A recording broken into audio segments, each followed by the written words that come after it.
அரசு அலுவலகங்கள், நீதிமன்றங்கள், முனிசிபாலிட்டி ஆபீஸுகள் எல்லாம் கோயிலை சுற்றி இருக்கிற தெருக்களில் தான் இருக்கும்.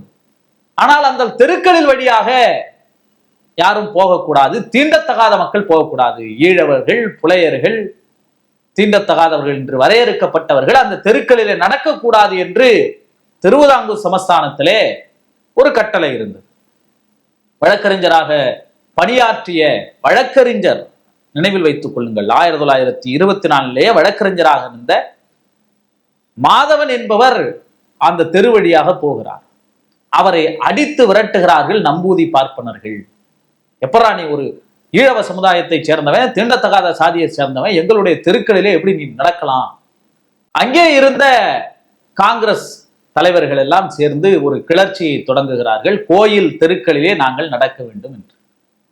யாரை அடித்து விரட்டினார்களோ அந்த மாதவன், கேசவ மேனன், டி.கே. மாதவன், ஜார்ஜ் ஜோசப் உள்ளிட்ட தலைவர்கள் எல்லாம் சேர்ந்து ஒரு கிளர்ச்சியை தொடங்குகிறார்கள். வைக்கத்தப்பன் கோயில் தெருக்களில் நடப்பதற்கு எங்களுக்கு உரிமை வேண்டும். அவர்கள் எல்லோரையும் கைது செய்து சிறையில் அடைத்து விடுகிறது அரசாங்கம், திருவிதாங்கூர் அரசாங்கம். ஏற்கனவே கள்ளுக்கடை மறியலில் மிகப்பெரிய கிளர்ச்சியை நடத்தி வெற்றி பெற்றிருந்த தந்தை பெரியார் தமிழ்நாடு காங்கிரஸ் கமிட்டியினுடைய தலைவராக இருக்கிறார்.